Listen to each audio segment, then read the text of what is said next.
Bonjour à tous et bienvenue à Riga en Lettonie, très heureux de vous retrouver, ça va être une super expérience, on se retrouve tout de suite pour le Riga Tour.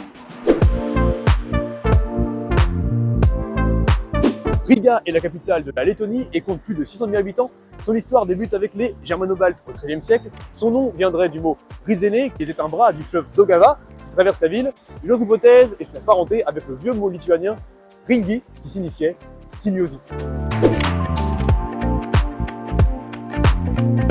Construite en 1334, la maison des Têtes Noires est le symbole le plus connu de la capitale lettonne. À partir du XVe siècle, elle était la résidence provisoire des marchands célibataires de passage à Riga, appartenant à la confrérie commerciale des Têtes Noires et a contribué à l'essor économique de la ville.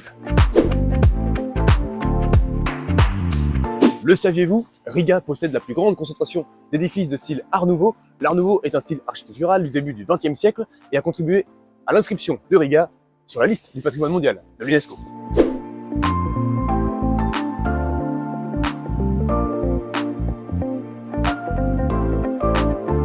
Affectueusement appelé Milda par les habitants, le monument de la liberté, inauguré en 1935, rend hommage aux soldats lettons morts pendant la guerre d'indépendance de la Lettonie de 1918 à 1921 face aux Russes et aux Allemands.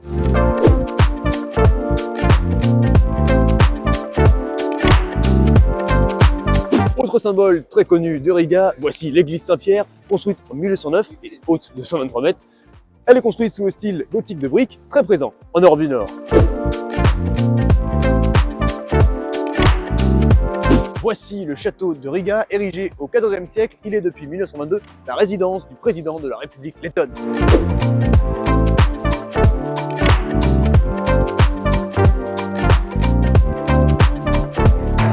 À ne pas s'y méprendre, la cuisine lettonne est au croisement des cuisines germaniques, russes et polonaises, et ce n'est pas ce qu'il y a de plus raffiné. En effet, poisson, pommes de terre, pain fourré ou encore soupe et choucroute, ce qui compte, c'est de se remplir la panse avant l'hiver. Bon appétit!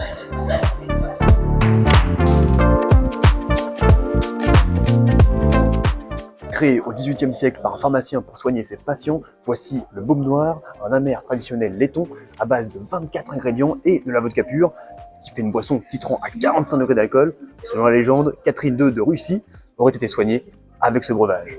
En tout cas, ce qui est sûr, c'est qu'il faut vraiment être malade pour boire ce truc.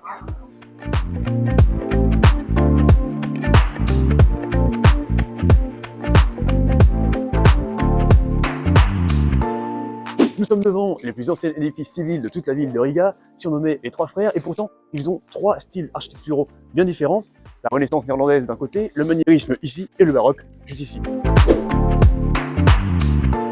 Le Riga Tour, c'est déjà terminé. Un grand merci à Luca, juste derrière la caméra, on le remercie. Ouais. Quant à nous, on se retrouve très bientôt pour un nouveau tour en Europe et au-delà. Allez, la bise!